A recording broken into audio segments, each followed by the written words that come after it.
Assalamualaikum warahmatullahi wabarakatuh. Kembali lagi di Distek, Diskusi Imagotek, episode kedua.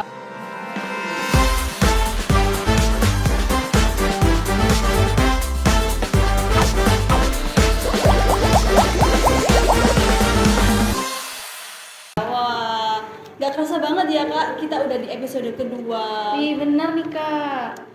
Ya, sebelum itu teman-teman pasti ada yang belum kenal nih dengan kita nih kak. Iya benar nih. Gimana kalau kita perkenalan diri terlebih dahulu? Boleh. Oke, perkenalkan nama saya Saifa Briana Rizka Bakri, bisa dipanggil Lian, dan juga rekan saya. Wina Faina Seblian, bisa dipanggil Wina. Di podcast kali ini kita akan membahas mengenai manajemen waktu. Wah, pastinya seru banget nih pembahasan pada kali ini. Wih, pastinya dong. Gimana kalau langsung aja kita panggilkan tamu spesial pada hari ini? Hai. Halo kak.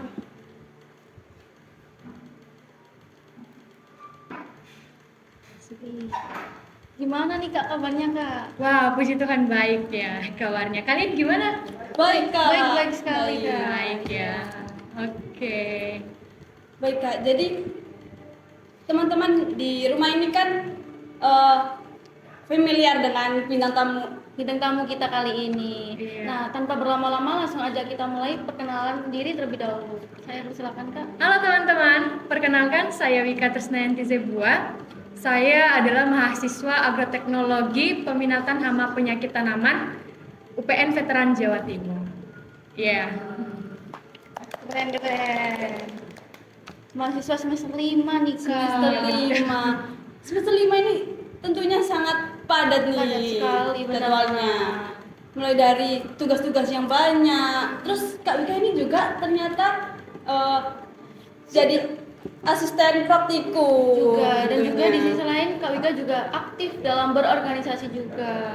Wah, keren sekali. Keren. Dan juga Kak Wika ini setiap ada acara itu menjadi MC dan moderator loh teman-teman. Pastinya nih. Nah, dalam mengatasi itu semua pastinya Kak Wika juga terdapat cara untuk manajemen waktu nih. Nah, dari Kak Wika sendiri apakah ada pengertian mengenai manajemen waktu itu sendiri? Oke, baik. Menurut saya teman-teman, pengertian dari manajemen waktu itu adalah cara seseorang untuk mengelola waktunya, mengatur jadwal yang ada secara efektif supaya apa? Untuk mencapai tujuannya secara maksimal. Wah, keren sekali nih pengertian manajemen waktu dari Kak Wika. Nah, mungkin dari teman-teman sekalian, jika ada pengertian mengenai manajemen waktu, boleh banget tulis di kolom komentar ya. Oke. Nah, pastinya teman-teman mahasiswa ini kan juga udah nerapin nih mengenai manajemen waktu itu sendiri. Nah, terkait itu mungkin dari teman-teman sekalian juga ada kayak pusing gitu kan kak, kayak nerapinnya itu nggak konsisten juga. Nah mungkin dari Kak Wika apa aja sih dampak buruk untuk Memanajemenkan manajemen waktu itu tersebut. sendiri? Oke, dampak buruknya ya.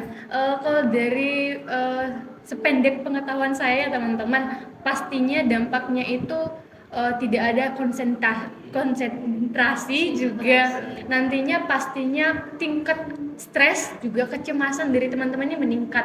Karena kenapa? Tugas dan aktivitasnya itu banyak. Kalau misal tidak bisa memanajemen waktu, maka semua keteteran ya teman-teman. Terus kemudian itu mungkin lebih banyak atau banyak menghabiskan waktu ke hal-hal yang tidak bermanfaat atau istilahnya tidak produktif. Iya, mungkin kehilangan untuk kesempatan untuk pengembangan diri mungkin. Terus mungkin juga teman-teman itu planningnya tidak sesuai dengan planning awal. Mungkin teman-teman sudah membuat planning yang tertata, tetapi karena tidak bagus manajemen waktunya, otomatis tidak bisa kecapai begitu. Gitu. Iya. Oke. Nah mungkin dari teman-teman sekalian juga bingung kan mengenai cara penerapan manajemen waktu itu sendiri secara efektif. Nah mungkin dari Kak Wika sendiri apa aja sih kesalahan umum yang mungkin sering terjadi dari teman-teman mahasiswa itu sendiri?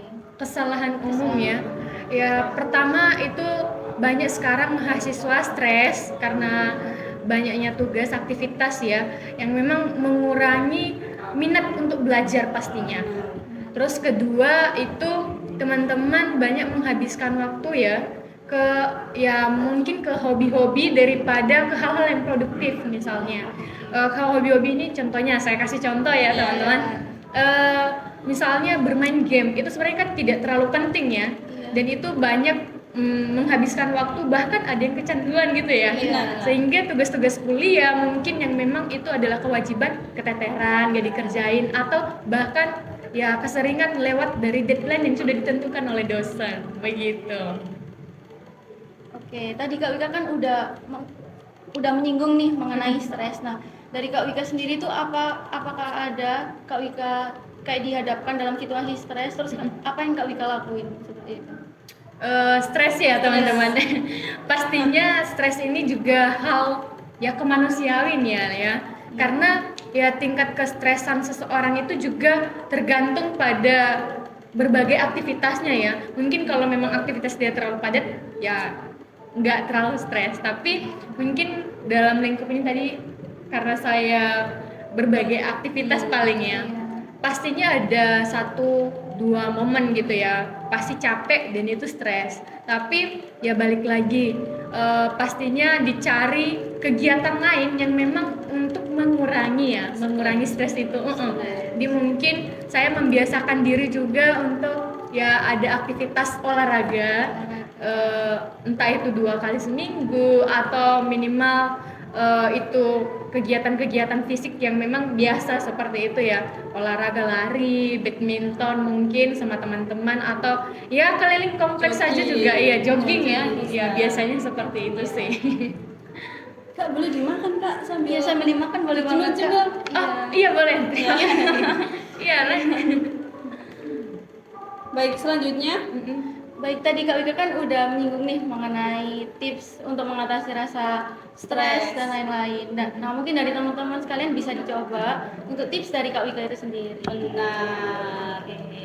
Selanjutnya, nah mungkin dari Kak Wika kan tadi kan udah ini organisasinya kan banyak, terus juga tugas perkuliahan juga banyak. Nah, tips mengatasi waktu senggang yang mungkin ada di sela-sela antara organisasi maupun tugas perkuliahan itu apa aja sih Kak? Oke, ini menarik banget nih.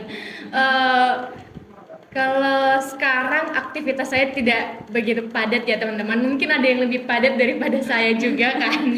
Iya. Mungkin dari aku sekarang ya kegiatannya emang kuliah ya teman-teman. Terus kemudian jadi asisten laboratorium juga. Terus ikut organisasi ya di dalam maupun di luar kampus juga. Dan kalau misal ada waktu luang dan senggang juga pastinya aku akan coba untuk ikut beberapa lomba-lomba kecil-kecil aja ya teman-teman. Iya, kalau misal ada waktu senggang ya. Nah, tadi teman-teman bertanya misalnya bagaimana sih memanfaatkan waktu-waktu senggang itu ya. Nah, misalnya kalau ini saya cerita pengalaman saya boleh ya? Boleh Kak. Iya. Jadi mungkin ini pengalaman saya juga teman-teman.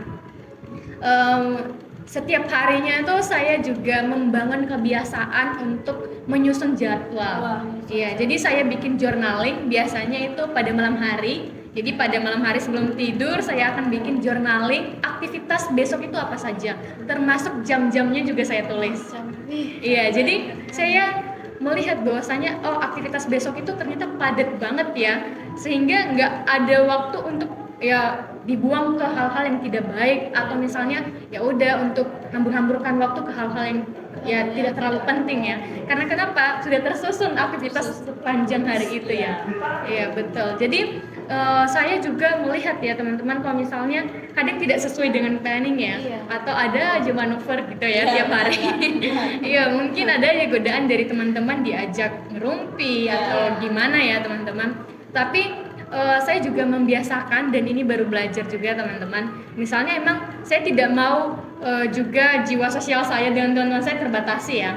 Jadi tetap aja berteman, tetap juga bercerita dengan teman-teman, tapi disambil teman-teman. Saya biasanya juga kan ada laporan praktikum dari praktikan, jadi sembari cerita-cerita dengan teman-teman, kumpul dengan teman-teman, saya juga sambil mengoreksi. Ya betul sekali.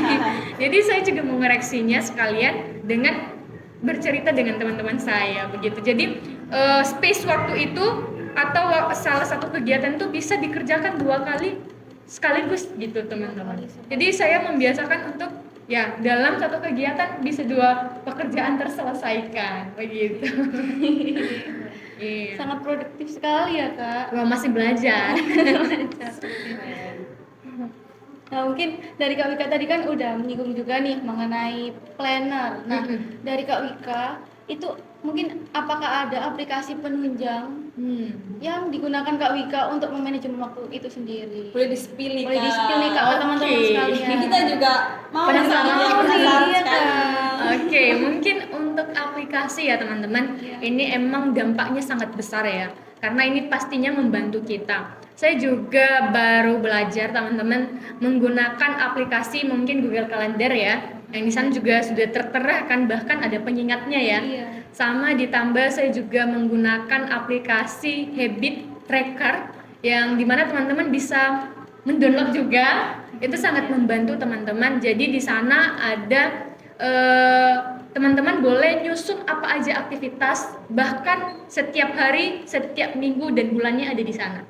Jadi teman-teman ada target, kebiasaan dilakukan apa saja, dan ada pengingatnya juga. Jadi kalau misalnya kita lupa nih ya itu bisa jadi pengingat bagi kita.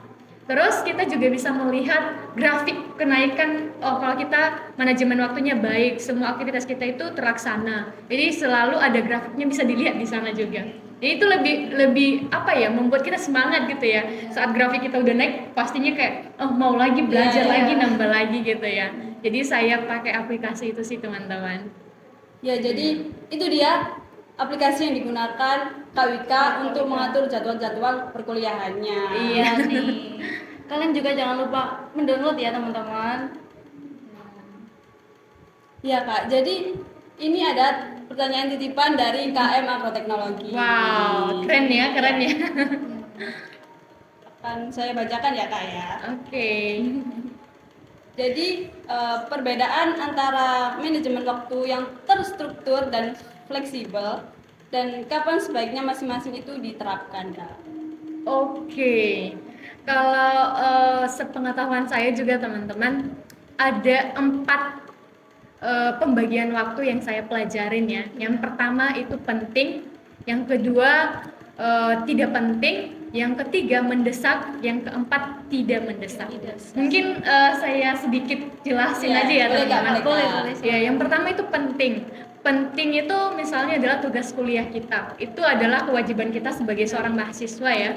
Jadi mau nggak mau kita harus mengerjakan tugas karena itu kewajiban kita. Penting nggak dilakukan, sangat penting. Maka tipsnya yang harus dilakukan, lakukan sekarang, jangan menunda. Itu yang pertama. Terus kedua, teman-teman misalnya tidak terlalu penting, itu adalah hobi kita. Iya, hobi atau misalnya olahraga. Itu memang tidak terlalu penting, maka tips yang kita lakukan itu adalah teman-teman menentukan jadwal atau menggeser jadwal-jadwal yang memang tidak terlalu penting di sana. Ya, jadi teman-teman boleh kasih olahraga seperti saya tadi 2 kali seminggu minimal atau 3 kali seminggu lah ya. Terus yang ketiga itu mendesak. Mendesak biasanya adalah kalau mahasiswa ikut organisasi ada kegiatan rapat-rapat itu ya teman-teman. Ya itu juga mendesak ya kita. Namun kalau misalnya tadi pertanyaan dari teman-teman juga gimana sih waktunya fleksibel atau tidak fleksibel di dalam hal itu. Rapat juga penting ya teman-teman. Mendesak juga kadang ya mendesak. Tetapi tips yang harus kita lakukan kalau misalnya bentrok dengan aktivitas lain itu bisa menunda atau mengganti jadwal rapat. Iya, jadi balik lagi ke prioritas utama tadi teman-teman. Iya, jadi prioritas utama adalah tugas kuliah. Terus yang keempat itu tidak penting. Nah ini nih yang biasanya juga teman-teman yang masih belum banyak ketahui gitu ya. Contohnya saya kasih contoh ini, tidak penting itu scroll media sosial. Iya, TikTok ya biasanya ya. Jadi banyak membuang waktu ke hal-hal yang tidak bermanfaat ya. Jadi bisa mengurangi penggunaan media sosial ya, atau kebiasaan-kebiasaan buruk yang memang yang menghambat Benar. prioritas kita tadi. Benar Iya, sekali, begitu sih. Iya. Ya, ini mungkin ada pertanyaan lagi nih Kak. Wow, keren ya. Lian boleh dibacakan ya Lian? Wih, Ya, Kak. oke. Oke. Nah, ini ada titipan lagi dari teman-teman KM Makroteknologi. Dalam konteks manajemen waktu, bagaimana cara mengelola ekspektasi orang lain tanpa mengorbankan prioritas pribadi? Eh, Oke, ini sangat menarik ya. Bagaimana mengurangi ekspektasi orang lain gitu ya. Kalau dari saya sendiri, terkadang ya tidak tertutup kemungkinan ekspektasi orang ke kita itu sangat tinggi ya. Namun dikatakan tadi supaya kita juga tidak mengurangi prioritas kita ya. Balik lagi teman-teman, jangan terlalu memikirkan perkataan orang lain ya. Iya, prinsipnya ya itu sih. Kalau misalnya teman-teman terus memikirkan perkataan orang atau tanggapan orang tentang kalian, ya tetap stuck di situ. Atau bahkan tingkat stres kecemasan kalian malah makin menambah dan prioritas kalian malah semakin menurun. Nah, jadi kalau teman-teman terstruktur atau hari-harinya selalu dibangun dengan kebiasaan-kebiasaan baik, membangun journaling setiap hari, menulis daftar apapun yang harus dikerjakan dan bahkan deadline-nya pun ditulis di sana, maka saya pikir juga teman-teman itu lebih membuat kita semakin semangat mengerjakannya ya, Semakin daripada enjoy ya, Kak, iya ya? enjoy gitu ya, daripada kita memikirkan perkataan orang. Iya. Kayak nggak ada waktu lagi nih untuk mikirin perkataan orang karena kenapa sibuk dengan jadwal pribadi. Jadi saya rasa itu lebih efektif ya, sehingga ya lebih memprioritaskan apa yang menjadi kepentingan diri sendiri daripada memikirkan ekspektasi orang lain. Iya begitu. Wih, nggak kerasa nih Kak. Kerasa. Iya, waktunya udah hampir habis nih. Wah. Nggak kerasa banget nih teman-teman. Nah, mungkin dari Kak Wika bisa menyampaikan closing statement, mungkin sepatah dua kata gitu Kak. Oke, jadi teman-teman itu saja mungkin teman-teman juga mau belajar ya, dan kita sama-sama belajar akan hal manajemen waktu sebagai seorang mahasiswa. Mungkin dari saya juga waktu itu adalah kesempatan ya teman-teman, maka jangan dibuang-buang waktu secara sia-sia ke hal-hal yang tidak baik. Ambil semua kesempatan karena waktu itu tidak akan pernah kembali. Benar. Ya itu aja sih dari aku. Terima kasih Kak atas closing statementnya. Nah, Oke. mungkin dari teman-teman sekalian tadi kan udah dijelasin oleh Kak Wika mengenai apa itu pengertian dari manajemen waktu, terus tips and trick cara mengatasi kesalahan-kesalahan umum yang sering terjadi, dan juga ada aplikasi penunjang dalam memanajemen waktu itu sendiri. Oke. Wah, gak kerasa banget nih Kak. Kita udah di ujung acara pada episode kali ini. Oke. Baik, saya Wina Fainas Blian dan rekan saya Saya Febriana Rizka Bakri. izin pamit undur diri. Wassalamualaikum warahmatullahi wabarakatuh. Sampai jumpa di episode selanjutnya. Dadah.